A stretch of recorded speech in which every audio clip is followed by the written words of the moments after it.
پاپا please چھوڑیں مجھے، ہاتھ مت لگائیں، مجھے بہت درد ہو رہا ہے۔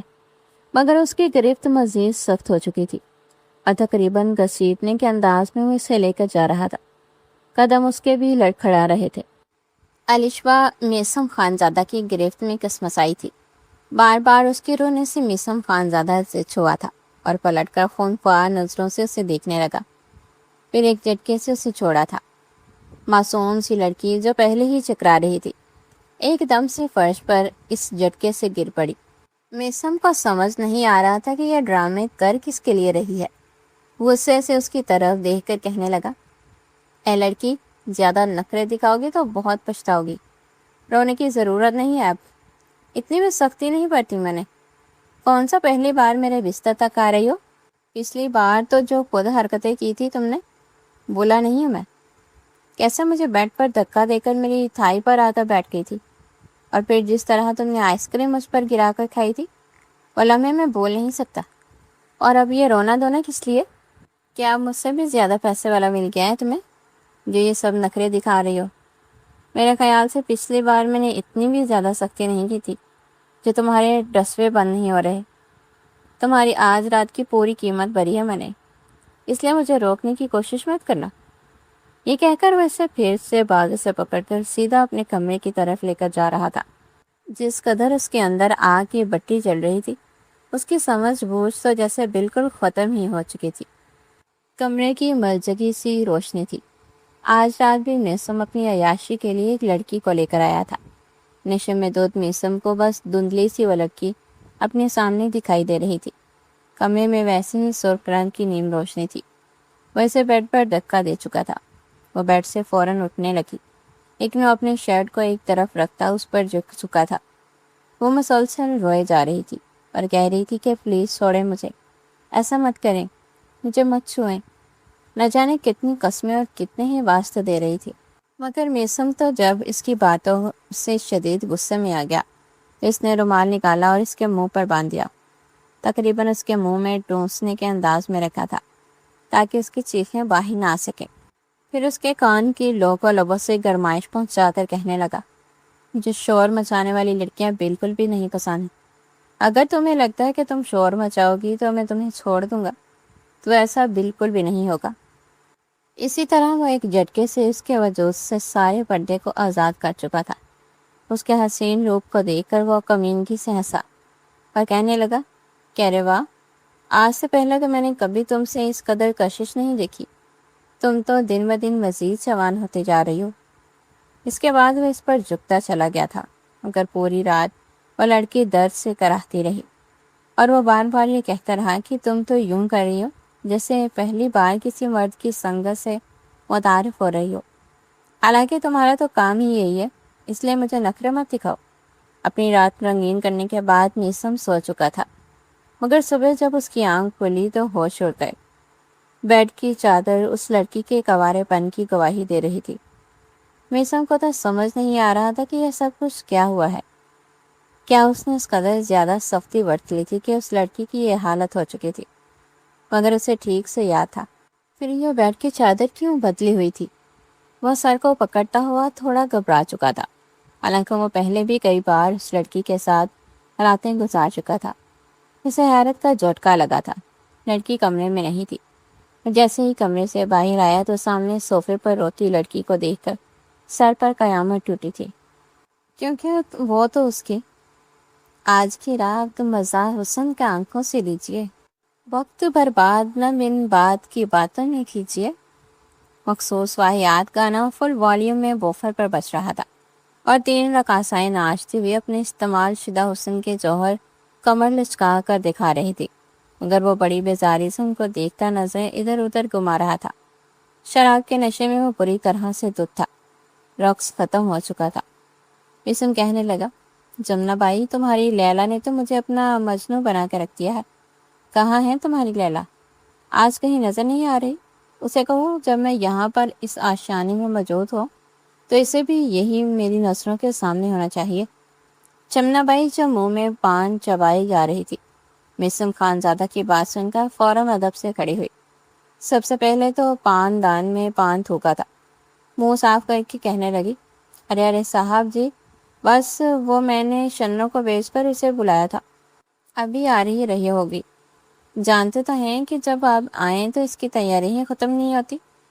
مگر میسم کو یہ بات تھوڑی بہانہ کرنے کے انداز میں لگی تھی، اس لیے خود ہی اٹھا اور اس کمرے کی طرف جانے لگا جس میں لیلا رہتی تھی۔ جیسے ہی اس نے کمرے پر دستک دینا چاہی تو ایک دم سے وہ تحاشا نشے میں ہونے کی وجہ سے اس کے قدم لڑکھڑائے تھے۔ اس سے پہلے کہ وہ گرتا، جمنا بائی اسے پکڑ کر واپس تخت پر لے آئی تھی اور کہنے لگی، ارے آپ یہاں بیٹھے ہیں، میں خود لیلا کو لے کر آتی ہوں۔ پتہ نہیں کیوں تڑپاتی ہے وہ آپ کو اتنا۔ میسم کہنے لگا، اسے کہو کہ میرے ساتھ چلے۔ میسم کی نظروں کے سامنے لیلا کا حسین روپ چھایا ہوا تھا، جسے پہلے بھی کئی بار وہ اپنے بنگلے میں لے جا چکا تھا۔ جمنا بائی کہنے لگی، میری لیلا کے تو باغ کھل گئے ہیں، جو آپ کو اچھی لگ گئی ہے۔ میسم کہنے لگا، آج رات کی قیمت بتاؤ۔ وہ پچھلے کئی مہینوں سے اس کوٹھے پر آتا تھا اور صرف لیلا کو ہی اپنے ساتھ لے کر جاتا تھا۔ جمنا بائی نے کہا، 3 لاکھ۔ اس نے جیب سے پیسے نکال کر پھینک دیے تھے۔ پھر جمنا بائی نے لیلا کا دروازہ کھٹکھٹایا اور گھونگھٹ میں باہر نکلی تھی۔ یہ دیکھ کر میسم کو کچھ حیرت ہوئی تھی، لیکن اس وقت نشے میں تھا۔ اس کی کلائی پکڑ کر اس کو اپنے ساتھ گاڑی تک لے آیا، گاڑی میں بٹھا کر گاڑی چلانے لگا۔ آدھی آنکھیں بند تھی اور وہ گاڑی ڈرائیو کر رہا تھا۔ جب گاڑی میں بیٹھی لیلا نے کہا، گاڑی آہستہ چلائیں، مجھے ڈر لگ رہا ہے، اگر گاڑی کہیں لگ گئی اور میں مر گئی تو۔ میسم کہنے لگا کہ میں ایسے گاڑی چلاتا ہوں، نشے میں ہوں، تب بھی کبھی گاڑی نہیں لگی۔ گاڑی واقعی کسی سے نہیں ٹکرائی تھی اور بنگلے کے سامنے جا کر کھڑی ہوئی۔ ہارن پر چوکیدار نے دروازہ کھولا۔ جیسے ہی میسم گاڑی سے اترا، وہ لڑکی بھی اتر چکی تھی۔ اس کا ہاتھ پکڑ کر وہ اس کو اپنے کمرے میں لے گیا، جہاں کا خوابناک ماحول تھا۔ جب سے میسم کے والد کا انتقال ہوا تھا، اس کا ڈر بالکل ختم ہو گیا تھا۔ اپنے باپ سے وہ بہت ڈرتا تھا، ان کے سامنے تو اس کی ہمت نہیں ہوتی تھی کہ اپنی آنکھیں بھی اونچی کرے۔ وہ میسم کو پکارتے تھے تو اس کی جان نکل جاتی تھی۔ اپنے باپ کا سارا کاروبار وہ سنبھالتا تھا، لیکن وہ ایک ایک روپے کا حساب لیتے تھے۔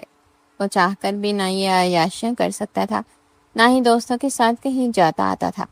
ہر چیز کے لیے اسے اپنے باپ کی اجازت لینی پڑتی تھی۔ اس کی زندگی کے ہر فیصلے کی ڈوری اس کے باپ کے ہاتھوں میں تھی۔ لیکن پچھلے 6 مہینے پہلے اس کے والد کو ہارٹ اٹیک ہوا اور ان کا انتقال ہو گیا۔ میسم کو کچھ دن تو بہت دکھ ہوا تھا، وہ رویا بھی بہت تھا۔ باپ تھا، ظاہر سی بات ہے، محبت بھی ہوتی ہے۔ لیکن 1 مہینے بعد جب اس نے اپنی بادشاہت کا مزہ چکھا اور سارے بینک اکاؤنٹس اس کے اپنے ہاتھ میں آ گئے، تب اسے لگا کہ واقعی اسے خوشیاں منانی چاہیے۔ پہلی بار اس نے اپنے دوستوں کے ساتھ عیاشیاں کی تھی اور لاکھوں لٹائے تھے۔ باپ کا بہت سارا پیسہ تھا اس کے پاس۔ جب دوستوں نے دیکھا کہ میسم خود مختار ہو گیا ہے تو اسے کوٹھے کا راستہ دکھا دیا۔ پہلی بار جب لیلا کے ساتھ اس نے وقت گزارا تو بڑا مشکل کام تھا اس کے لیے، کیونکہ آج تک کبھی کسی لڑکی کو دیکھا تک نہیں تھا۔ باپ کی کڑی نظروں کے سامنے وہ چاہ کر بھی کسی لڑکی کی طرف غور سے نہیں دیکھتا تھا، اور پھر ایک کمرے میں لڑکی کے ساتھ رات گزارنا، وہ بے حد نروس تھا ایک مرد ہوتے ہوئے۔ لیکن لیلا نے اس کے سارے جھجک کو ایک ہی رات میں ختم کر دیا تھا۔ لیکن لیلا کے علاوہ اس کی اتنی ہمت نہیں ہوئی تھی کہ کسی اور لڑکی کے ساتھ ہی سب کچھ کرتا۔ یہ یوں سمجھ لیں کہ اتنا حوصلہ ابھی کھولا نہیں تھا۔ کاروبار وہ اچھے سے سنبھال لیتا تھا۔ باپ نے اچھی ٹریننگ کی تھی، اس میں کوئی بھی کوتاہی نہیں کرتا تھا۔ شادی کا کوئی بھی موڑ نہیں تھا، کیونکہ ابھی تو زندگی کو انجوائے کرنا شروع کیا تھا۔ چاہتا تھا کہ اپنی زندگی کی ہر عیاشی کو پورا کرے۔ باپ نے گناہ ثواب کے چکر میں اسے کچھ بھی کرنے نہیں دیا تھا، اور اب آزادی ملی تھی تو کوئی پرواہ نہیں تھی کہ کیا گناہ ہے اور کیا نہیں۔ لیکن آج رات کی صبح اس کے ہوش اڑائے تھے۔ رات کو بھی لیلا کا رویہ ویسا نہیں تھا جیسا کہ ہوتا تھا۔ وہ اپنا آپ کبھی بھی میسم سے چھڑوانے کی کوشش نہیں کرتی تھی، بلکہ اس کا پورا ساتھ دیتی تھی۔ لیکن آج رات اس کا احتجاج میسم کو مزید ضدی کر چکا تھا۔ پہلی بار اس نے شدت دکھائی تھی، کیونکہ وہ اس کا ساتھ نہیں دے رہی تھی، اسے پیچھے دھکیلنے کی کوشش کر رہی تھی۔ بار بار کہہ رہی تھی کہ مجھے ہاتھ مت لگائیں، پیچھے ہٹ جائیں، اور اسے غصہ آ رہا تھا۔ پہلی بار تو ایسا نہیں ہو رہا تھا، پھر کیا نخرے دکھا رہی تھی؟ وہ تو سکون حاصل کرنے کے لیے اسے لایا تھا، اس کے نخرے دیکھنے کے لیے نہیں۔ لیکن جب صبح بیڈ پر بچھی چادر دیکھی تو ہوش اڑ گئے تھے۔ اس کا دماغ چکرا کے رہ گیا تھا کہ ایسا نہیں ہو سکتا۔ جلدی سے کمرے سے باہر آیا تو بچے کچے اوسان بھی خطا ہوئے تھے۔ سامنے لیلا کی جگہ کوئی اور لڑکی تھی، وہ بھی محض 18-19 سال کی، گیلے بالوں میں بار بار اسے دیکھ کے نظریں چرا رہی تھی۔ اس وقت نائٹ سوٹ میں ملبوس تھی۔ اس کے پاس آیا اور کہنے لگا، کون ہو تم؟ وہ لڑکی کہنے لگی، آپ مجھے اپنے ساتھ لے کر آئے تھے۔ میسن کہنے لگا، میں تمہیں کب لے کر آیا؟ میں تو لیلا کو لے کر آیا تھا۔ وہ کہنے لگی، لیلا نے مجھے اپنے کپڑے پہنا کر بیچ دیا تھا، وہ نہیں آنا چاہتی تھی۔ لڑکی بار بار نظر چرا رہی تھی۔ میسن کا تو دماغ چکرا کے رہ گیا تھا۔ بہرحال لڑکی لیلا سے زیادہ حسین تھی۔ کہنے لگا، جمنا بائی نے بتایا نہیں کہ کوئی کنواری لڑکی بھی اس کے کوٹھے پر آئی ہے، اور وہ تو ایسی چھوٹی لڑکی کے پیسے بہت زیادہ لیتی ہے۔ الشبہ کہنے لگی، دیکھیں میں اس قسم کی لڑکی نہیں ہوں۔ میسم اسے سر سے لے کر پاؤں تک دیکھ رہا تھا۔ بار بار رات کے لمحات اسے یاد آ رہے تھے۔ بلا شبہ وہ نشے میں تھا، مگر اس کے باوجود جب وہ اس پر شدتیں لٹا رہا تھا وہ لمحات اسے اچھے سے یاد تھے۔ کہنے لگا، اچھا ایسی ویسی لڑکی نہیں ہو، پھر کوٹھے پر کیا کر رہی تھی؟ چلو اگر میں تمہیں کوٹھے سے لا بھی رہا تھا، اپنی گاڑی میں بٹھا کر اپنے گھر تک لے آیا، تو تم نے وہ سارا ڈرامہ کیوں نہیں رچایا جو اکثر لڑکیاں رچاتی ہیں جب انہیں زبردستی کوٹھے پر لایا جاتا ہے، یا پھر کوئی شخص زبردستی انہیں اپنے ساتھ لے کر جاتا ہے؟ تم تو بالکل راضی ہو کر میرے ساتھ گاڑی میں بیٹھے، میرے گھر تک آئی، اور رات کو بھی کوئی خاص مزاحمت تم نے نہیں دکھائی تھی جیسے کہ لڑکیاں دکھاتی ہیں۔ اب میرے سامنے معصوم بننے کی نوٹنکی مت کرو۔ اس کی بات سن کر الشبہ سہم چکی تھی۔ آنکھوں میں آنسو لیے میسم کو دیکھنے لگی اور وہ رونے لگی۔ میسم کچھ فاصلہ رکھ کے صوفے پر بیٹھ گیا تھا۔ کہنے لگی، آپ مجھے بچا لیں، میں سچ کہہ رہی ہوں، میں بہت زیادہ ڈر چکی تھی۔ مجھے تو سمجھ ہی نہیں آ رہی تھی کہ میں کیسا ریئیکٹ کروں، اور آپ نے رات بھر میرے ساتھ جو کچھ کیا، آپ نے میری عزت تار تار کر دی۔ وہ بچوں کی طرح بلک بلک کر روئی جا رہی تھی۔ وہ لڑکی واقعی دیکھنے میں ایسی نہیں لگ رہی تھی۔ اسے یوں روتا دیکھ کر میسم تھوڑا پہلی بدل کر بیٹھا تھا۔ اسے تو سمجھ نہیں آ رہی تھی کہ اس لڑکی سے ڈیل کیسے کرے۔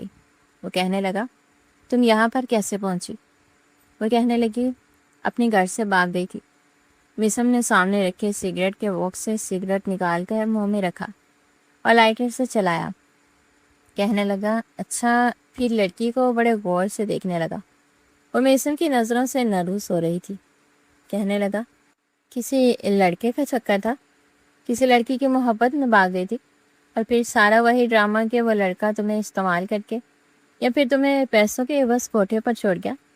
سگریٹ کا ایک کش لینے کے بعد دھواں ہوا میں چوڑتا ہوا میسم بولا تھا۔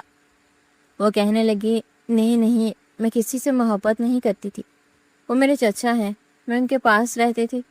میرے والدین کا انتقال ہو گیا تھا، وہ میری شادی ایک بوڑھے سے کرنا چاہ رہے تھے، لیکن میں پہلے سے شادی شدہ ہوں۔ یہ سن کر میسم نے پھر سے اسے غور سے دیکھا اور کہنے لگا، تم پہلے سے شادی شدہ ہو؟ میں نہیں مانتا۔ کہنے لگی، میں تو کہہ رہی ہوں کہ میں پہلے سے شادی شدہ ہوں، تو اب کیوں نہیں مان رہے؟ کہنے لگا، پھر اپنے شوہر کے پاس کیوں نہیں رہتی؟ کہنے لگی، میں نہیں جانتی کہ وہ کہاں ہے، کون ہے، اسی کو ملنے تو شہر آئی تھی، لیکن جمنا بائی کی گاڑی سے ٹکرا گئی اور وہ مجھے اپنے کوٹھے پر لے گئی۔ بہت بری عورت ہے، بار بار مجھے کہتی تھی کہ رقص کرنا سیکھو، لیکن میں یہ سب نہیں کر سکتی تھی۔ میں نے اسے یہ بھی بتایا کہ میں اپنے شوہر کو ڈھونڈنے آئی ہوں، لیکن اس نے میری ایک نہ سنی۔ البتہ لیلا اچھی لڑکی ہے۔ میں 2 دن سے روئی جا رہی تھی اور لیلا کے کمرے میں ہی تھی۔ جب آپ نے لیلا کا سودا کیا تو لیلا کہنے لگی کہ یہ لڑکا بہت اچھا ہے، تمہاری مدد کرے گا، ایسا کرو کہ میرے کپڑے پہن کر تم چلے جاؤ۔ لیکن آپ نے تو رات کو میری کوئی بات ہی نہیں سنی۔ یہ کہہ کر وہ آنسو بہانے لگی۔ آپ نے مجھے برباد کر دیا، خدا کے لیے مجھے واپس وہاں چھوڑ کر نہ آئیے گا۔ وہ لڑکی کافی بے وقوف اور معصوم قسم کی تھی۔ میسم کو سمجھ نہیں آ رہی تھی کہ کیا کرے اور کیا نہ کرے۔ لڑکی واقعی شریف تھی اور رات شراب کے نشے میں اور جس قدر بہتا ہوا تھا اور نائٹ بلب کی روشنی میں تو ٹھیک سے دیکھ بھی نہیں پایا تھا کہ لیلا ہے یا کوئی اور، لیکن رات اس کی بے حد اچھی گزر گئی تھی، لیلا سے زیادہ اچھی، لیکن جانتا تھا کہ جمنا بائی سے پنگا لینا آسان نہیں ہے۔ وہ لڑکی ہاتھ جوڑے روئے جا رہی تھی کہ مجھے واپس وہاں چھوڑ کر نہ آئے، میں آپ کے گھر ملازمت کر لوں گی، کام کر لوں گی، لیکن مجھے وہاں نہیں جانا۔ پتہ نہیں کیوں میسم کو اس پر ترس آ گیا تھا۔ اسی وقت اس کے موبائل پر جمنا کی کال آنے لگی۔ کہنے لگی وہ غلطی سے دوسری لڑکی آپ کے پاس چلی گئی تھی، آپ اسے چھوڑ جائیں۔ یوں تو اس کے میں نے 6 لاکھ رکھنے تھے کیونکہ وہ بالکل کنواری تھی، لیکن بہرحال آپ سے سودا طے ہو چکا تھا، اس لیے میں زیادہ نہیں مانگتی۔ جیسے اسے اس بات کا بڑا افسوس ہوا تھا۔ میسم کہنے لگا دیکھو مجھے یہ لڑکی پسند آ گئی ہے، تم اس کی قیمت بتاؤ، میں اسے خریدنا چاہتا ہوں۔ جمنا کہنے لگی لیکن میں اس لڑکی کو بیچنا ہی نہیں چاہتی، ارے ابھی تو یہ بھرپور جوان ہے، میں کئی سال اسے کیش کر سکتی ہوں، آپ میری لڑکی واپس چھوڑتے جائیں۔ میسم کہنے لگا دیکھو وہ لڑکی مجھے بتا چکی ہے کہ وہ تمہاری گاڑی سے ٹکرائی تھی، اگر میں چاہوں تو پولیس کو ساری بات بتا سکتا ہوں، لڑکی ویسے بھی تمہارے پاس رہنا نہیں چاہتی، اس لیے تم پر اچھا خاصا کیس ہو سکتا ہے۔ میسم جمنا بائی کو اچھے طریقے سے ڈرا چکا تھا۔ وہ کہنے لگی نہیں نہیں، مجھ پر کوئی کیس مت کرنا، ایسا کرو اس لڑکی کو رکھ لو، ایسے بھی یہ میرے کسی کام کی نہیں ہے، جب سے آئی ہے ناک میں دم کر رکھا ہے، رو رو کر میرا کوٹھا سر پہ اٹھا رکھا ہے۔ میسم نے فون بند کر دیا۔ کہنے لگا کیا کام آتا ہے تمہیں؟ الشبا کہنے لگی سب کچھ آتا ہے، برتن دھو دیتی ہوں، کھانا بنا لیتی ہوں، جھاڑو پوچھا بھی کر دیتی ہوں۔ وہ کہنے لگا دیکھو جھاڑو پوچھے کے لیے ملازمہ آتی ہے، البتہ کھانا اچھا نہیں پکاتی، کھانا تم بنا دیا کرنا، برتن بھی دھو دیا کرنا۔ وہ کہنے لگی ٹھیک ہے صاحب، جو آپ کہیں گے میں کر دوں گی، لیکن آپ میرے شوہر کو ڈھونڈ دیں گے؟ میسم کہنے لگا ہاں بتاؤ، کوئی نام پتہ ہے تمہارے پاس؟ کہنے لگی نہیں، نام تو مجھے نہیں پتا، بچپن میں بس انگوٹھا لگوا دیا تھا نکاح نامے پہ، میں اس کا نام نہیں جانتی۔ وہ کہنے لگا کوئی پتہ ہے تمہارے پاس اس کا؟ وہ کہنے لگی نہیں، پتہ بھی نہیں ہے۔ وہ کہنے لگا اچھا تو پھر کوئی تصویر دے دو، اسے دیکھ کر ہی کچھ ڈھونڈنے کی کوشش کر لوں گا۔ کہنے لگی میں نے اسے دیکھا تک نہیں ہے۔ مجھے کیا پتا میسم کو اس لڑکی کی عقل پر افسوس ہوا تھا، عجیب لڑکی تھی۔ کہنے لگا تمہیں یہ تک نہیں پتا تمہارا نکاح کس سے ہوا ہے، تم نے لڑکی کو دیکھا تک نہیں، اس کے بارے میں کچھ جانتی نہیں اور شہر میں سے ڈھونڈنے آ گئی۔ یہ سن کر وہ لڑکی پھر سے رونے لگی۔ کہنے لگی آپ کو بتایا تو ہے میری چچی میرے نکاح پر نکاح کر رہی تھی، وہ بھی بوڑھے سے، بھاگتی نہیں تو کیا کرتی؟ وہ کہنے لگا بھاگنے سے پہلے اپنے شوہر کا پتہ تو اپنے پاس رکھتی، اب جس کو تم نہیں جانتی اسے میں کیسے جان سکتا ہوں؟ فی الحال تو تم کھانا بناؤ، یہ کہہ کر وہ اپنے کمرے میں جا چکا تھا۔ نہا دھو کر تیار ہو کر اپنے آفس چلا گیا۔ رات کو جب واپس آیا تو کھانے کی خوشبو نے اس کی بھوک کو بڑھایا تھا۔ فریش ہو کر جب ٹیبل پر بیٹھا تو اس لڑکی نے بریانی، قورمہ اور نہ جانے کیا خوش رکھا تھا۔ وہ بڑا خوش ہوا تھا۔ پہلا ہی نوالا کھاتے وہ واہ واہ کر اٹھا تھا۔ کہنے لگا تمہارے ہاتھ میں تو جادو ہے۔ الشبا بھی بہت خوش ہوئی تھی۔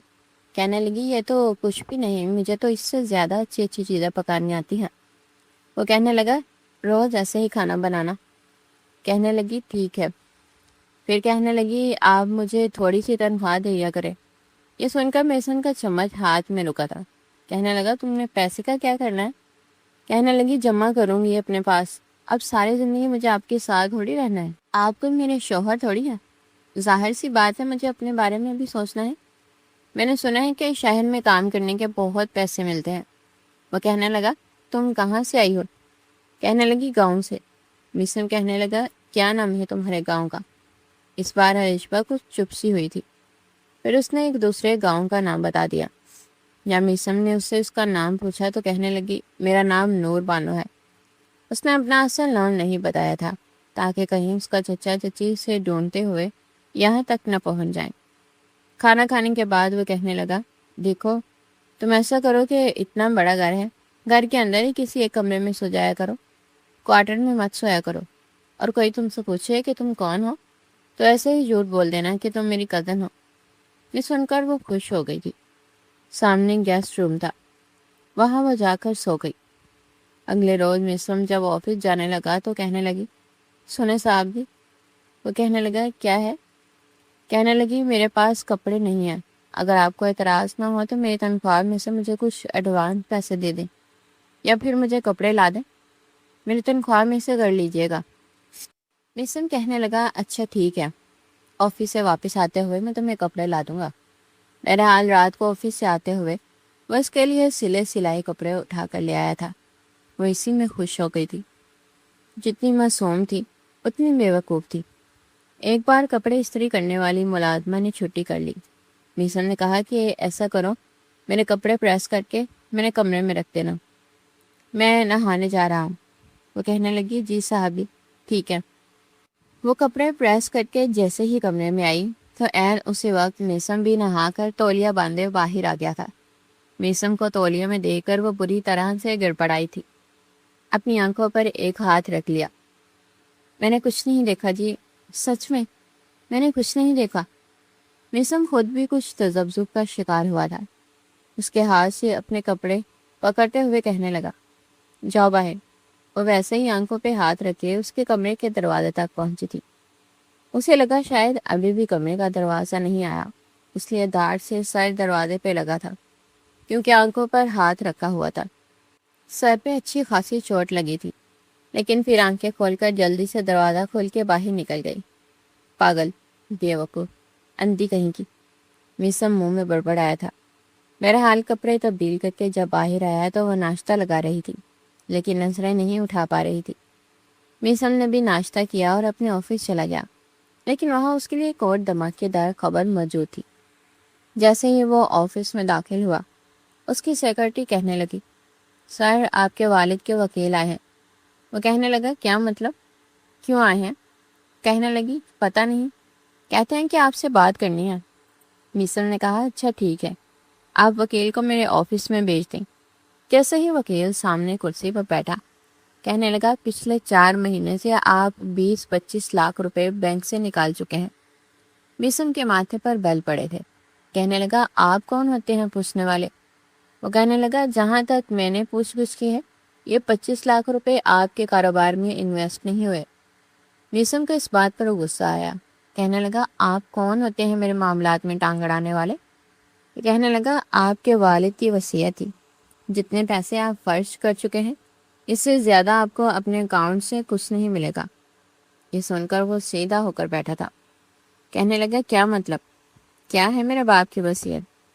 وہ کہنے لگا کہ آپ کا نکاح آپ کے والد نے چند سال پہلے کیا تھا اپنی ایک دوست کی بیٹی سے، اور اس پہ لکھا ہے کہ ان کی باقی کی جائیداد سب کچھ ان کی بہو کے نام ہے، اور جب تک وہ آپ کے بینک چیک پر سائن نہیں کریں گے آپ مزید پیسے نہیں نکلوا سکتے۔ یہ سن کر میسم کی ہوش اڑ کے رہ گئی۔ وہ تو بھولا بیٹھا تھا کہ اس کے باپ نے 4 سال پہلے اس کا نکاح کروایا تھا، اور وہ بھی زبردستی اپنے بیمار دوست کی خواہش پر۔ اس کا نکاح ان کی بیٹی سے ہو گیا تھا۔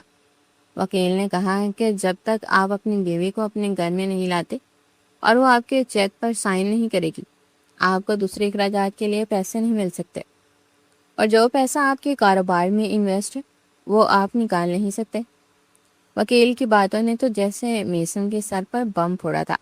کہاں سے ڈھونڈتا وہ اس لڑکی کو؟ وہ تو زندگی میں پہلی بار اور آخری بار اس گاؤں گیا تھا۔ سمجھ نہیں آ رہی تھی کہ اس کے باپ نے مرنے کے بعد بھی اس پر اتنی پابندیاں کیوں لگائی تھی۔ صرف زندگی کے چند مہینے ہی اس نے عیش کیے تھے، اور چند مہینوں میں 25 لاکھ اڑا چکا تھا۔ اب اس کے پاس کچھ نہیں بچا تھا۔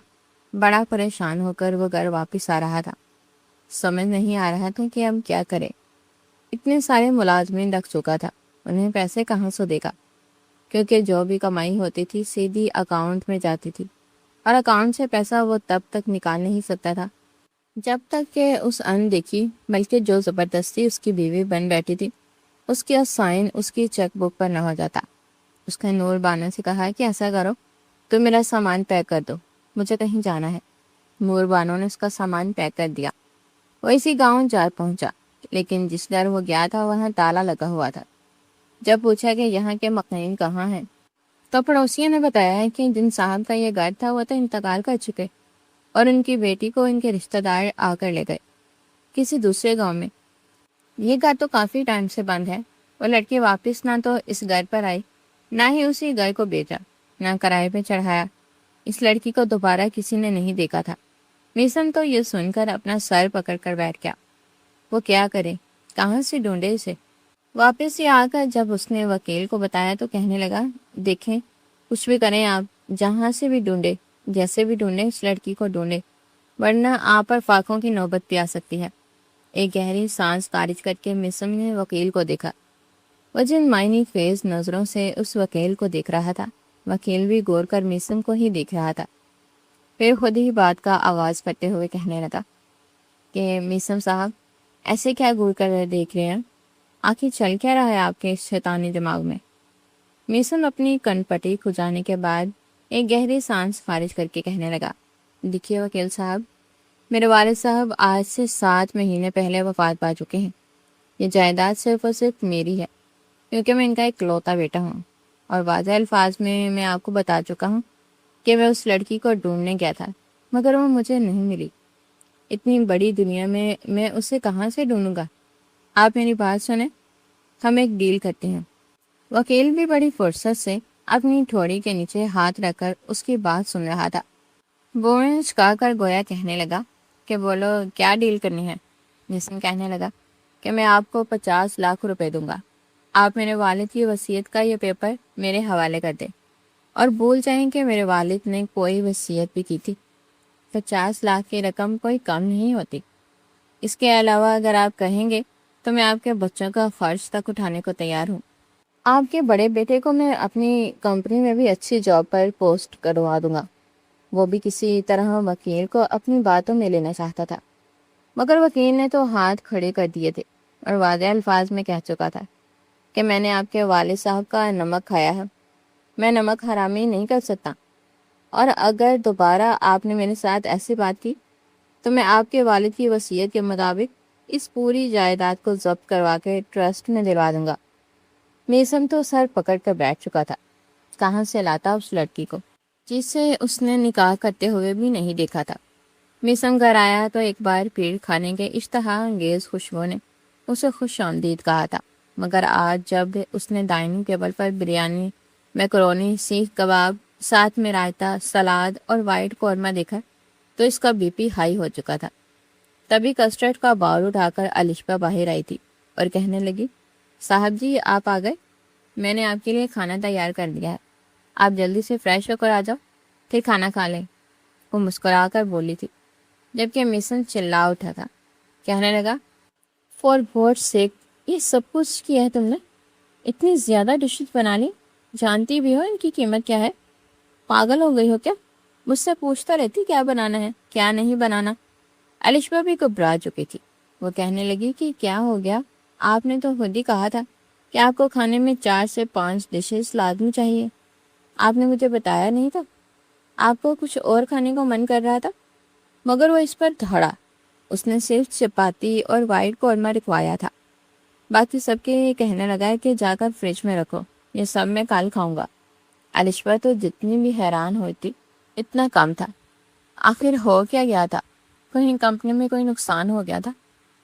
فریش ہو کر میسم آیا تو وہ اس سے پوچھنے لگی، تو صاحب جی سب خیریت تو ہے؟ کہیں آپ کی فیکٹری میں کوئی آگ واگ تو نہیں لگی؟ میسم اسے کھا جانے والے نظروں سے دیکھنے لگا. وہ کہنے لگی کہ نہیں، وہ میں بس اس لیے کہہ رہی تھی کہ ٹی وی ڈراموں میں ایسے ہی ہوتا ہے نا، جب امیر لوگ ایک دم سے ہوا میں باتیں کرتے کرتے منہ کے بل زمین پر گرتے ہیں تو ایسے ہی سب سے پہلے کھانے پینے پر ہی پابندی لگانا شروع کرتے ہیں. کہیں آپ مجھے نوکری سے تو نہیں نکال دیں گے؟ نہیں صاحب جی، یہ ظلم مجھ پر مت کرنا. اس بڑی دنیا میں آپ کے علاوہ میرا کوئی سہارا نہیں ہے. بے شک تنخواہ نہیں دینا. وہ تو جو منہ میں آیا بولتی جا رہی تھی. میسن جو پہلے ہی کافی ڈسٹرب تھا دونوں ہاتھ اس کے آگے باندھ کے کہنے لگا، چپ کر جاؤ میری ماں، کتنا بولو گی؟ ایک تو ویسے ہی میں پریشان ہوں، اوپر سے تمہاری بک بک. چپ کر جاؤ. وہ بچوں کی طرح اپنے ہونٹوں پر انگلی رکھے کہنے لگی کہ ٹھیک ہے چپ ہوں، نہیں بول رہی اب میں. اسے یوں دیکھ کر میسن بھی صوفے پر بیٹھ چکا تھا. کہنے لگا، اب دوبارہ مجھے یہاں پر دکھائی مت دینا، اپنے کمرے میں چلی جاؤ. بلا وجہ دماغ خراب کرنے کے لیے آ جاتی ہے. وہ اپنے لبوں پر انگلی رکھے فوراً بھاگتے ہوئے اپنے کمرے کی طرف جا رہی تھی، جب کچھ یاد آنے پر رک گئی۔ میسم اسے روکا دیکھ کر کہنے لگا کہ آپ کیوں رک گئی ہو؟ وہ کہنے لگی کہ میں نے کچھ نہیں کھایا، اگر آپ کہیں تو میں یہ سیخ کباب کی پلیٹ اور رائتا دے دو۔ میسم اس سے پہلے کہ جواب دیتا، اس سے پہلے ہی وہ پلیٹ اٹھا کر کمرے میں پہنچ چکی تھی اور دروازہ دڑام سے بند کر دی تھی۔ کہیں نہ کہیں سے تو اسے اپنی خواہش پوری کرنی تھی۔ دھیرے دھیرے اس نے سارے ملازمین کو نکال دیا جو پیسے گھر پڑے تھے، انہی سے انہیں تنخواہیں دی تھی۔ گھر کی بجلی جس کا بل لاکھوں میں آتا تھا، اس نے صرف اپنا ایک کمرہ، لاؤنج، کچن اور الشبہ کے کمرے کے علاوہ باقی تمام تر روشنیاں بند کروا دی تھی۔ کچھ سوچتے ہوئے اس نے اپنے گھر کے اوپر والا پورشن کرائے پر دینے کا بھی سوچا۔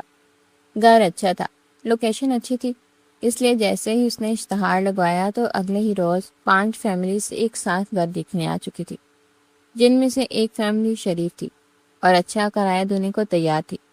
اس لیے میسم اسے اوپر کا پورشن دکھا چکا تھا۔ نیچے پورشن میں صرف میسم اور الشبہ ہی رہتے تھے۔ میسم کافی چپ چپ رہنے لگا تھا۔ شام جب آفس سے میسم گھر آیا تو گھر میں قدم رکھتے ہی سامنے کا منظر دیکھ کر میسم کے قدم وہی رک چکے تھے، کیونکہ سامنے الشبہ پودوں کو پانی دے رہی تھی۔ ہاتھ میں پائپ پکڑے کیاریوں میں پانی دے تو رہی تھی، مگر اس نے اپنے کپڑے بھی گیلے کر رکھے تھے۔ میسم کے سوئے ہوئے جذبات ایک بار پھر ٹھاٹھے مارتے ہوئے دریا کی طرح جاگ اٹھے تھے۔ وہ چلتا ہوا اس کے قریب آ کر کھڑا ہو چکا تھا۔ ہر ہفتے میں 1 سے 2 بار تو لازمی اس کا چکر کوٹھے پر لگتا تھا۔ کسی نہ کسی لڑکے کے ساتھ وقت گزارنا تو جیسے اس کی عادت ہی بن چکی تھی۔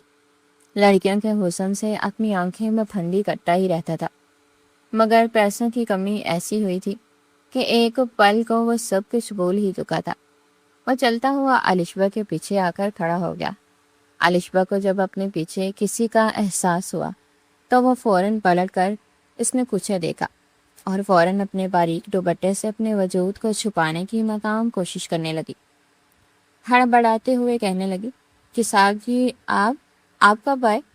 مگر اس لڑکی کے کپکپاتے ہوئے لبوں کو دیکھ کر تو اسے رات کے وہ منظر یاد آنے لگے تھے۔ کہنے لگا کہ ابھی آیا ہوں، تم یہاں پر کیا کر رہی ہو؟ وہ کہنے لگی کچھ نہیں، جب سے آپ مرجھائے ہیں آپ کے یہ پودے بھی مرجھا چکے ہیں، نہ کچھ بولتے ہیں اور نہ یہ بول کر مجھے کچھ بتاتے ہیں، نہ آپ میرا شوہر ڈھونڈ کر مجھے دے رہے ہیں، اوپر سے آپ خود بھی کنگال ہو چکے ہیں۔ مجھے تو سمجھ نہیں آ رہی کہ پتہ نہیں ہے میرا کیا بنے گا۔ وہ تو اپنے سر کو خود کو ہی تھپڑ مار کر بولی تھی۔ اور میسن کہنے لگا کہ چپ چاپ میرے لیے کافی بنا کر لاؤ، سمجھی؟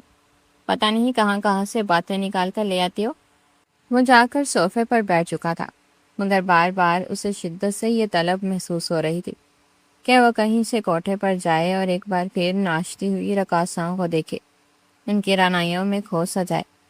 وہ دوست جو اب تک اس کے پیسوں پر عیش کرتے آ رہے تھے، اس نے سیدھا اپنے دوستوں کا نمبر ملایا تھا۔ جیسے ہی اس نے اپنی صورتحال کے بارے میں بتایا اور یہ کہا کہ آج کوٹھے پر چلتے ہیں، مگر آج کی محفل تم لوگوں کی طرف سے ہوگی، تو سب ہی بہانہ بنا چکے تھے، کیونکہ کوئی بھی اس کی طرح لاکھوں روپے کوٹھے پر خرچ نہیں کر سکتا تھا۔ یوں ایک بار پھر میسم کا دھیان اس لڑکی کی طرف آمادہ ہونے لگا تھا۔ بار بار اس کا ذہن اس رات کو یاد دلا رہا تھا جب یہ لڑکی اس کی باہوں میں تھی اور وہ اس پر اپنی شدتیں لٹا رہا تھا۔ دل اسے اکسانے لگا کہ ایک بار تو اس لڑکی کے ساتھ وقت گزار ہی چکے ہو، ایک بار پھر کیوں نہیں؟ یہ لڑکی تو تمہاری دسترس میں ہے، پھر ہے بھی اتنی خوبصورت، جس طرح اس رات تمہاری دسترس میں یہ کچھ نہیں کر پائی، اب بھی نہیں کر پائے گی۔ یہ سوچتے ہوئے وہ اٹھ کر کچن میں آیا تھا، جہاں پر آج وہ دال چاول بنا رہی تھی۔ میسم کی آنکھوں میں ایک بار پھر سرشاری اور سرخی دیکھ کر الشبہ گھبرا سی چکی تھی۔ ہچکچاتے ہوئے کہنے لگی کہ آپ کو کچھ چاہیے تھا، مجھے بتائیں۔ وہ اس کے سامنے شیلف پر ہاتھ رکھ کر کہنے لگا کہ ہاں، تم چاہیے ہو، بالکل ویسے ہی جیسے اس رات میری پناہوں میں دی۔ کیا ایک بار پھر مجھے ان خوبصورت لمحات سے روشناس کروا سکتی ہے؟ وہ بے باک لہجے میں یہ سب کچھ کہہ چکا تھا، جبکہ الشبہ کا تو وجود کام کر رہ گیا تھا۔ وہ شرمانے لگی تھی۔ شرم آنی چاہیے آپ کو، اگر دوبارہ آپ نے میرے ساتھ ایسی بات کی تو میں یہ گرم گرم چمٹا اٹھا کر آپ کی زبان پر لگا دوں گی۔ اس کے منہ سے یہ سن کر میسم کو غصہ آیا تھا۔ کہنے لگا کہ ہوش میں تو ہو لڑکی، کیا بکواس کیے جا رہی ہو؟ جانتی بھی ہو کون ہوں میں؟ وہ فوراً سے کہنے لگی کہ ہاں، کون ہے آپ؟ کچھ بھی نہیں ہے آپ، بس میرے پہ ہی رعب جمانا آتا ہے آپ کو۔ یہ بات یاد رکھیے، اگر میں بھی آپ کو چھوڑ کر چلی گئی نہیں تو کوئی اور آپ کو نہیں ملے گا جو آپ کو وقت پر کھانا بنا کر دے، وہ بھی اتنے مزے مزے کا۔ یہ بات تو واقعی سچ تھی۔ میسم اسے کچھ دور ہٹ چکا تھا، مگر وہ لڑکی اس کے ذہن سے نکل نہیں رہی تھی۔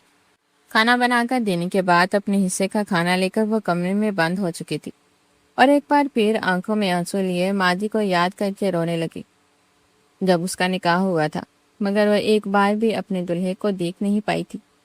اس کے والد بیمار تھے جب انہوں نے اس کی شادی کروائی تھی، اور اب نہ جانے وہ قسم کے نکاح میں بندھی ہوئی تھی۔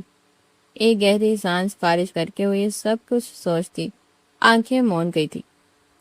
وہیں دوسری جانب میسم کمرے میں جا کر لیٹ تو چکا تھا، سگریٹ پر سگریٹ پیے جا رہا تھا، مگر بار بار اس کا حسین سراپا اس کے ذہن میں آ رہا تھا۔ جس بات کے ہاتھوں اس قدر مجبور ہوا کہ اٹھا اور رات کے 1 بجے وہ الشپا کے کمرے میں آیا۔ دروازہ کھول کر اس نے اندر قدم رکھا۔ کمرے میں ہلکی ہلکی روشنی تھی۔ وہ بستر پر آ کر لیٹا اور اپنا ہاتھ اس کی کمر پر رکھ دیا۔ باہر زوروں کی بجلی کڑک رہی تھی۔ گہری نیند میں الشپا سو رہی تھی۔ اسے لگا کہ شاید یہ سب کچھ خواب ہے، اور میسم کے سینے میں خود کو چھپاتی چلی گئی۔ میسم تو اس کا لمس پا کر سرشار ہو چکا تھا، اور یوں وہ مزید میسم کے قریب سمٹتی چلی گئی۔ میسم نے بھی شاید اسی موقع کی تلاش تھی۔ فوراً اس کے ہاتھ گستاخیاں کرنے لگے، اور وہ اس لڑکی کو اپنے قریب پا کر سب کچھ بول چکا تھا جو کچھ وہ الشپا کے ساتھ کر رہا تھا۔ الشپا کو لگا کہ شاید وہ چیز سب کچھ خواب میں دیکھ رہی ہے، انتہائی بیانہ خواب۔ دھیرے دھیرے میسم اسے ہائے پردے سے آزاد کرتا جا رہا تھا۔ وہ مکمل طور پر بے لباس اس کے سامنے تھی۔ میسم کو تو اس کا حسن دیکھ کر ایک بار پھر مچل چکا تھا۔ نیم روشنی میں اس کا دودھ جیسے سفید وجود۔ میسم جھکتا ہوا اس کی گردن تک آیا اور پھر اپنے لب اس کی گردن پر رکھ دیے۔ دھیرے دھیرے اس کی انگلیوں میں اپنی انگلیاں پیوست کر کے وہ مکمل طور پر اس پر حاوی ہو چکا تھا، اور پھر اس کی دھڑکنوں پر اپنی شدتیں لوٹانے لگا۔ جب تک وہ نرمی برت رہا تھا، الشپا کو یہ سب کچھ خواب ہی لگ رہا تھا۔ دھیرے دھیرے وہ سسک رہی تھی، اور اس کے سسکنے کی آواز پورے کمرے میں گونج رہی تھی، جو کہ میسم کو مزید ہی پاگل کر رہی تھی۔ اس کی سسکیاں سن کر میسم کے جذبات مزید بھڑک اٹھے، اور وہ اپنی شدتوں میں مزید اضافہ کرنے لگا۔ مگر جب میسم کی شدتوں میں تیزی آئی تو درد کی ایک لہر الشپا کے پورے وجود میں سرایت کرنے لگی۔ درد سے وہ ہلکے سے کراہ کر اپنی آنکھیں کھول چکی تھی۔ جیسے ہی اس نے آنکھیں کھولی تو اس کے پورے وجود کو جھٹکا لگا تھا۔ پورا وجود اسے شل محسوس ہو رہا تھا۔ کتنی ہی دیر تو پلکیں جھپکا کر اس نے دوبارہ کھولی، جیسے اس بات کی تصحیح کر رہی ہو کہ حقیقت میں یہ منظر ہے یا پھر جھوٹ تو نہیں۔ سچ مچ میں وہ اس وقت اس شخص کی قربت میں نڈال ہو رہی تھی۔ چلاتے ہوئے اس نے پوری قوت سے میسم کو خود سے جدا کیا تھا۔ جیسے ہی بستر سے اٹھی جیسے اپنے وجود میں جان نکلتی محسوس ہوئی تھی۔ منہ کے بل وہ فرش پر گری اور رونے لگی۔ کہنے لگی کہ شرم نہیں آتی آپ کو؟ یہ آپ میرے ساتھ کیا کر رہے تھے؟ آپ کو شرم نہیں آئی؟ میں آپ پر اعتبار کرتی تھی۔ آپ میری عزت کے ساتھ یوں کھلواڑ کیسے کر سکتے ہیں؟ تب تک میسم کو بھی ہوش آ چکا تھا۔ وہ بچوں کی طرح روئی جا رہی تھی، چلائی جا رہی تھی۔ میسم ایک دم سے شرمندہ سا ہونے لگا اور اپنے سر پکڑ کر بیٹھ گیا۔ کہنے لگا کہ دیکھو، مجھے پتہ نہیں چلا، میں سوری کرتا ہوں، معافی مانگتا ہوں۔ اب یہ رونا دھونا بند کرو پلیز۔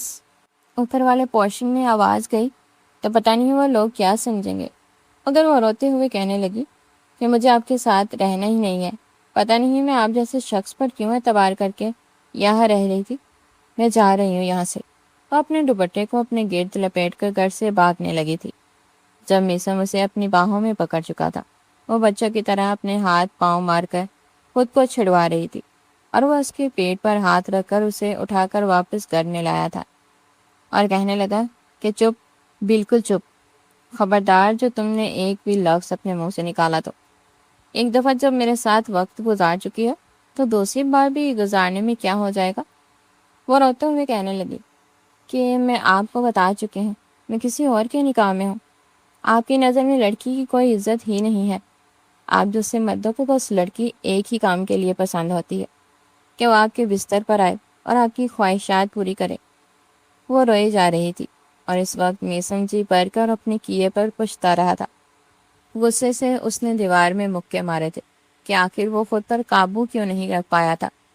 پھر کہنے لگا کہ دیکھو، آج تک میں نے کسی سے بھی معافی نہیں مانگی، مگر شاید میری غلطی ہے، مجھے خود پر قابو پانا چاہیے تھا۔ سوری، میں میسم تم سے معافی مانگ رہا ہوں، مجھے معاف کر دو۔ میں پوری کوشش کروں گا دوبارہ تمہارے قریب نہ آؤں۔ مگر وہ روتے ہوئے کہنے لگی کہ نہیں، میں ایسے معاف نہیں کروں گی۔ وہ کہنے لگا کہ اچھا پھر کیسے کرو گی؟ وہ بچوں کی طرح سسکیاں لے کر رو رہی تھی۔ پھر کہنے لگی کہ آپ پہلے میرے سامنے 50 دفعہ اٹھک بیٹھک کریں۔ میسم اس کی اس بچگانہ حرکت پر اس کی طرف دیکھ رہا تھا، مگر اس وقت اس کے لیے یہ بھی کسی نعمت سے کم نہیں تھا۔ وہ اس کے سامنے اٹھک بیٹھک کر رہا تھا۔ آخر میں اس کی ٹانگوں میں جان نہ رہی تو وہی فرش پر گود بنا کر بیٹھ گیا اور کہنے لگا کہ لو کر لی، اب راضی ہو؟ مگر عائشہ سون سو کرتی ہوئی اپنی آنکھوں میں آئے آنسوں کو صاف کر کے کہنے لگی کہ نہیں، بالکل بھی نہیں، آپ بہت برے ہیں۔ میں تو آپ کو اچھا سمجھ رہی تھی، مگر آپ نے دوبارہ میری عزت کی دچیاں اڑائی ہیں، بالکل حیوانوں کی طرح۔ اب آپ کان پکڑ کر مرغا بن کر دکھائیں، تبھی میں آپ کو معاف کروں گی۔ یہ سن کر تو میسم کا پارا ہائی ہو چکا تھا۔ وہ فوراً غصے سے آگے بڑھ کر اسے مکہ دکھا کر کہنے لگا، تمہاری یہ بے جا فضول کی باتیں ماننے سے بہتر نہیں کہ میں تیسری بار بھی تمہاری وہ حالت کر دوں کہ تم یہ سب کچھ بولنے کے قابل نہ رہو۔ بلا وجہ ہی سر پر چڑھتی جا رہی ہے، لگتی کیا ہے میری تم جو سر پر چڑھ کر ناچ رہی ہو؟ ہاں؟ وہ غصے سے اس پر روب جماتے ہوئے بولا تھا، مگر وہ بھی آگے سے سینہ تان کر کھڑی ہو چکی تھی۔ آدمی اس سے چھوٹی تھی۔ وہ نیچے کھڑا تھا اور وہ بیڈ پر کھڑی ہو کے انگلی دکھا کر کہنے لگی، سمجھ کیا رکھا ہے آپ نے؟ ہاں، میں نے سن رکھا ہے بڑے بڑے بزرگ لوگ کہتے ہیں کہ لڑکی کی سب سے قیمتی دولت اس کی عزت ہوتی ہے۔ جس لڑکی کی عزت چلی جائے سمجھو وہ خالی ہاتھ رہ گئی۔ 2 بار آپ نے میری عزت کی دچیاں اڑائی ہیں، سمجھے؟ عزت تو اب آپ نے رون ڈالی، اس لیے اب میں آپ سے نہیں ڈرتی۔ کیا کر لیں گے آپ؟ ہاں؟ اس کا یوں ڈانٹنا اور اپنے سامنے دلیر ہونا دیکھ کر میسم اندر ہی اندر لطف اندوز ہوا تھا۔ نہ جانے کیوں اس لڑکی کا اسے بولنا اچھا لگنے لگا تھا۔ دل ہی دل میں وہ اسے کچھ پسند بھی کرنے لگا تھا، مگر زبان سے اقرار نہیں کر پا رہا تھا۔ وہ اسے اپنے کمرے سے نکال چکی تھی۔ اگلے صبح وہ ناشتہ بنانے کے لیے بھی نہ اٹھی۔ میسم نے خود ہی ناشتہ تیار کیا تھا، نہ صرف اپنا بلکہ اس کے لیے بھی جلی ہوئی بریڈ اور جیم لے کر آیا تھا۔ کہنے لگا کہ دیکھو، مجھ سے تو ایسے ہی بنائے، مگر وہ یوں ہی منہ پھلائے بیٹھی تھی۔ کہنے لگی کہ اب میں آپ سے تبھی بات کروں گی جب آپ میرا شوہر مجھے ڈھونڈ کر لا دیں گے۔ یہ بات میسم کو آج بری سی لگ رہی تھی۔ کہنے لگا کہ اچھا، ڈھونڈ کر لا دوں گا، لیکن اگر اس نے تمہیں قبول کرنے سے انکار کر دیا تو؟ جو کچھ وہ کر چکا تھا وہ خود ہی اس لڑکی کی جان نکال رہا تھا۔ ایک بار پھر الشبا پوٹ پوٹ کر رونے لگی کہ اگر اس نے مجھے اپنانے سے انکار کر دیا تو میں اپنے گاؤں کے چوراہے پر کھڑے ہو کر خود کو پھانسی پر لٹکا دوں گی اور اپنے خون سے دیواروں پر لکھ جاؤں گی کہ میرے اس ناحق خون کا ذمہ دار یہ میسم ہے۔ اس کا یہ ڈائلاگ سن کر میسم بس سر جھکا کر رہ چکا تھا۔ اگلے 3 روز تک الشبا کچن میں داخل تک نہیں ہوئی تھی۔ جیسے میسم آفس سے آتا تو کھانا بناتا، سامان یوں ہی بکھرا پڑا ہوتا، یہاں تک کہ جان بوجھ کر لاؤنج میں پڑے ہوئے گملے سے مٹی بھی نکال کر اس نے باہر پھینکی ہوئی تھی۔ میسم جانتا تھا یہ سب کچھ وہ اسے زج کرنے کے لیے کر رہی تھی۔ میسم کو سمجھ نہیں آ رہی تھی کہ آخر کیوں وہ اس لڑکی کے اس قدر ناز اٹھا رہا ہے۔ وہ جھاڑو لے کر خود جگہ بھی صاف کر دیا کرتا اور وہ کھڑکی سے جان کر یہ منظر دیکھتی رہتی۔ رات کو جب بستر پر آ کر لیٹا تو ذہن میں بار بار الشبا کا چہرہ آتا تھا، مگر اس بار اس کے ساتھ زبردستی قربت کے گزارے لمحات نہیں آتے تھے، بلکہ وہ لمحات آتے تھے جو وہ مسکراتی تھی، اس کے لیے کھانا بناتی تھی اور اس کے منہ سے اپنے کھانے کی تعریف سن کر جس قدر خوش ہوتی تھی۔ یہ سب کچھ سوچ کر میسم کے اندر محبت کی کونپلیں پھوٹنے لگی تھی۔ دھیرے دھیرے وہ اس سے محبت کرنے لگا تھا۔ وہی محبت کے جذبات تو الشبا کے دل میں بھی بڑکنے لگے تھے، مگر اگر بیچ میں دیوار حائل تھی تو وہ نکاح تھا۔ اوپر والے پورشن سے ملنے والے کرائے سے جو رقم مل رہی تھی اس سے وہ گھر کا خرچ چلا رہا تھا۔ جب ایک شام وہ الشبا کو لے کر گھر کا کچھ سامان لینے کے لیے باہر آیا تو تب بھی وہاں پر الشبا کے چچا نے اسے دیکھ لیا تھا۔ جب تک وہ گاڑی کے پیچھے بھاگا تب تک یہ دونوں گاڑی میں بیٹھ کر آگے جا چکے تھے۔ الشبا کے چچا نے الشبا کو تو دیکھا تھا، مگر وہ جس لڑکے کے ساتھ تھی اس کا چہرہ نہیں دیکھ پائے تھے۔ گھر تک وہ پیچھا کرتے آئے تھے۔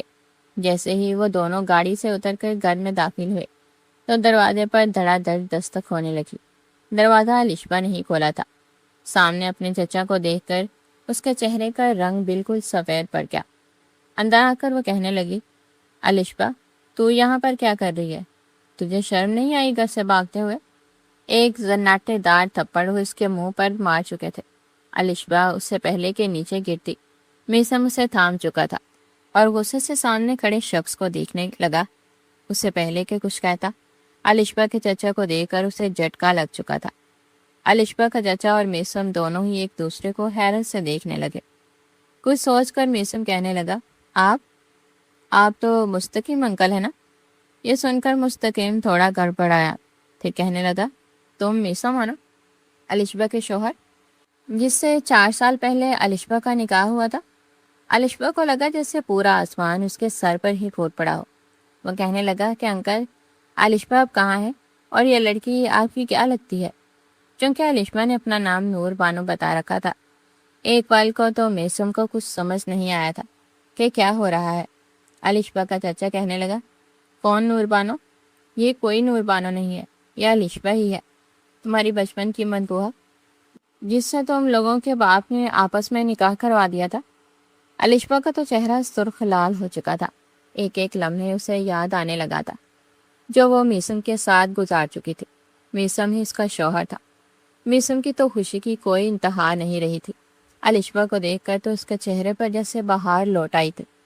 جس لڑکی کو وہ ڈھونڈ رہا تھا وہ تو اس کے گھر میں ہی موجود تھی۔ مستقیم کہنے لگا کہ اس لڑکی کو میرے حوالے کر دو، میں اس نکاح کو نہیں مانتا۔ بچپن میں وہ کاغذی رشتہ انگوٹھی کی چھاپ سے طے ہوا تھا۔ اس لڑکی کو بالکل اندازہ نہیں تھا کہ اس کا نکاح ہو رہا ہے، اس لیے نکاح خود بخود ختم ہو چکا ہے۔ مستقیم کسی بھی طرح اسے وہاں سے لے کر جانا چاہتے تھے، مگر میسم اس کا ہاتھ پکڑ گیا۔ کہنے لگا کہ بیوی ہے یہ میری، کوئی بچی نہیں تھی، سمجھدار تھی۔ یہ تو خدا کا شکر ہے کہ میری بیوی مجھ تک بحفاظت پہنچ گئی، جبکہ نکاح پر نکاح کروانے پر میں آپ پر اچھا خاصا کیس کر سکتا ہوں۔ مستقیم صاحب گھبرائے تھے۔ الشبا کو ایک نظر دیکھنا چاہا، مگر وہ میسم کے پیچھے چھپ چکے تھے۔ مجبوراً انہیں وہاں سے جانا پڑا۔ دونوں تو اتنی دیر خاموشی سے ایک دوسرے کو دیکھتے رہے اور اگلے ہی پل مسکراتے ہوئے وہ میسم کے سینے سے لگ چکی تھی اور پھوٹ پھوٹ کر رونے لگی۔ کہنے لگی، میں آپ کی بیوی تھی تو آپ میرے شوہر تھے؟ یہ تو بالکل فلمی سین نہیں ہو گیا؟ نہ آپ نے مجھے پہچانا نہ میں نے آپ کو۔ میسم اس کی اس بات پر ہنس دیا تھا۔ نہ جانے کیوں اس کی آنکھوں میں آنسو آ چکے تھے۔ شاید اس نے الشبا سے جس قدر محبت کی تھی اسی لیے وہ اسے مل چکی تھی۔ وہ اسے سینے سے بھینچ کر لگائے ہوئے اس کے بولے ہوئے جھوٹ کو یاد کر کے اس کی کمر میں ایک مکہ مار چکا تھا۔ کہنے لگا، جھوٹی، جھوٹ کی بولا تھا کہ تمہارا نام نور بانو ہے اور گاؤں کا نام بھی غلط بتایا تھا۔ جی تو چاہ رہا ہے کہ تمہیں ایسی سزا دوں کہ بس تمہارے لیے بستر سے ہلنا بھی دوبر ہو جائے۔ اگر تم سچ بتا دیتی تو شاید میں پہلے ہی جان لیتا کہ تم میری بیوی ہے۔ پہلے جو وہ روئے جا رہی تھی، پھر ایک دم سے جدا ہو گئی، چہرے پر سنجیدگی تھی۔ میسن کہنے لگا کہ اب کیا ہوا ہے؟ وہ منہ سجا کر کہنے لگی کہ میں نے بالکل بھی یہ امید نہیں کی تھی کہ میرا شوہر ایسا نکلے گا، کوٹھے پر جاتا ہوگا، لڑکیوں کے ساتھ تعلق بناتا ہوگا، اور پتہ نہیں مجھ سے پہلے کتنی لڑکیاں یہاں پر آئی ہوں گی۔ یہ تو آپ کے والد نے میرے سائن کے بغیر رقم نکالنے پر پابندی لگوا دی تھی، ورنہ آپ تو اب تک نہ جانے کتنی لڑکیوں کے ساتھ۔ یہ سوچ کر وہ چہرہ چھپا کر ایک بار پھر پھوٹ پھوٹ کر روئی تھی، اور میسن کا جی چاہا کہ وہ چلو بھر پانی میں ڈوب مرے۔ نہ واقعی اس نے غلط تو کیا تھا، مگر جب سے یہ لڑکی اس کی زندگی میں آئی تھی اس نے دوبارہ کسی لڑکی کی طرف آنکھ اٹھا کر نہیں دیکھا تھا۔ محبت واقعی انسان کو سدھار دیتی ہے اور الشبہ کی محبت نے اسے سدھار دیا تھا۔ ایک گہری سانس خارج کر کے کہنے لگا کہ مجھے معاف کر دو۔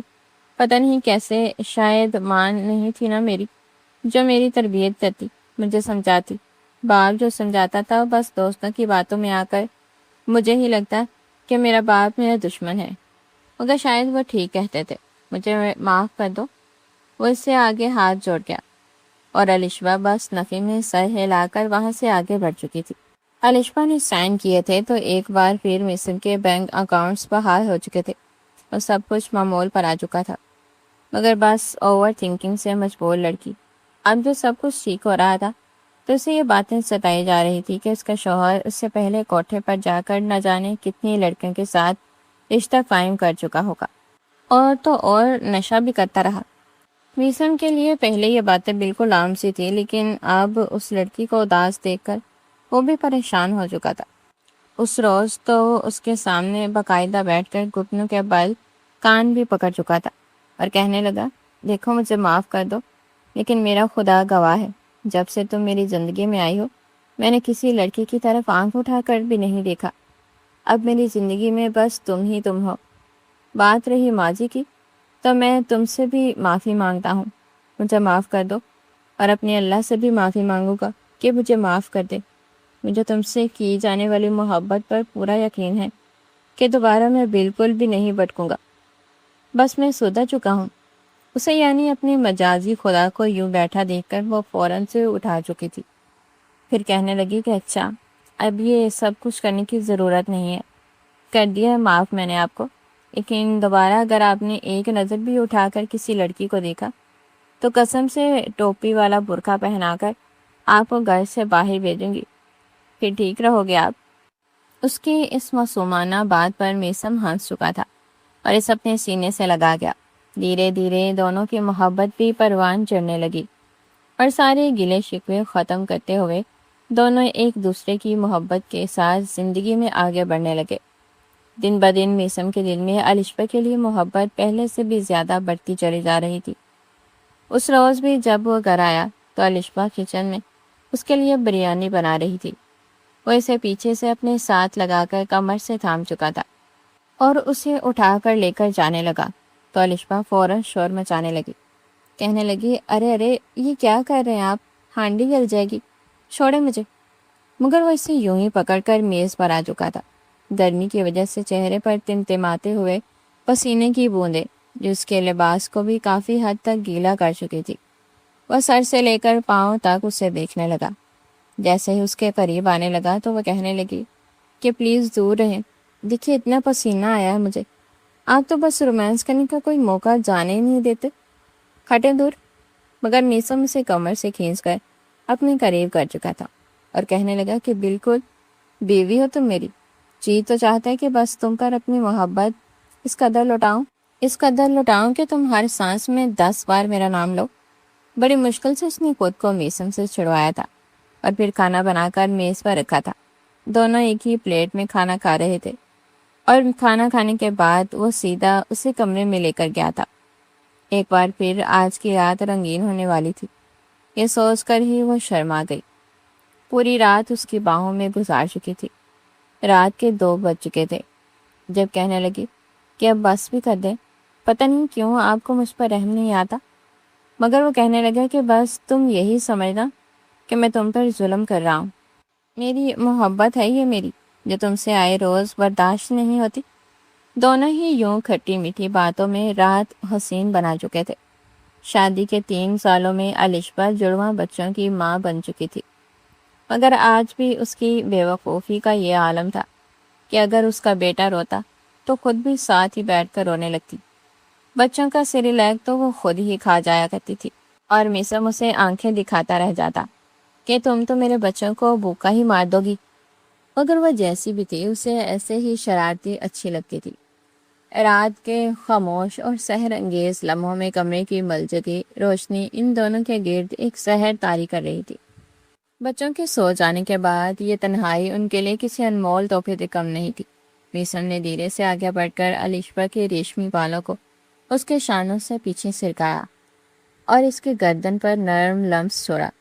الشبا نے جھجک کر اس کے سینے پر ہاتھ رکھا، مگر میسم کی گرفت اس کی نازک کمر پر مزید مضبوط ہو گئی۔ میسم، بچے جاگ جائیں گے، پلیز چھوڑے نا۔ الشبا نے اپنے دھڑکتے دل کو سنبھالتے ہوئے مدھم آواز میں التجا کی۔ میسم نے اس کے لبوں پر اپنی انگلی رکھ کر اسے خاموش کرایا اور اس کی سرمئی آنکھوں میں جانگتے ہوئے سرگوشی کی۔ انہیں گہری نیند سوئے ہوئے زمانہ ہو گیا الشبا۔ آج رات تمہارے پاس کوئی بہانہ نہیں چلے گا۔ تم جانتی ہو کہ اس چہرے، ان اداؤں اور تم سے محبت کا یہ سرور مجھ پر دن بہ دن بڑھتا ہی جا رہا ہے۔ یہ کہتے ہوئے الشبا کو اپنی باہوں میں اٹھا لیا اور بستر پر لا کر اس کے وجود پر جھک گیا۔ اس کے وجود سے اٹھتی بینی بینی خوشبو میسم کے حواس پر چھانے لگی تھی۔ الشبا نے شرما کر اپنی پلکیں جھکا لی تو میسم نے اس کے چہرے کو دونوں ہاتھوں کے پیالے میں بھر کر اس کے جبیں پر اپنی محبت کی مہر ثبت کی۔ تو میری زندگی کا وہ خوبصورت ترین سچ ہو جس نے مجھے گمراہی کی تاریکیوں سے نکال کر محبت کی روشنی دکھائی۔ میسم اس کے کان کے لو کو لبوں سے چھوتے ہوئے کہا۔ الشبا کی سسکتی ہوئی سانسیں اور اس کا میسم کے شانے پر گرفت مضبوط کرنا اس بات کا ثبوت تھا کہ وہ بھی اس جنون اور محبت کے جزیرے میں مساوی شریک تھی۔ اس رات پھر دونوں نے سارے گلے شکوے اور دنیا کی پرواہ بلا کر ایک دوسرے کی باہوں میں محبت کی نئی داستان رقم کی۔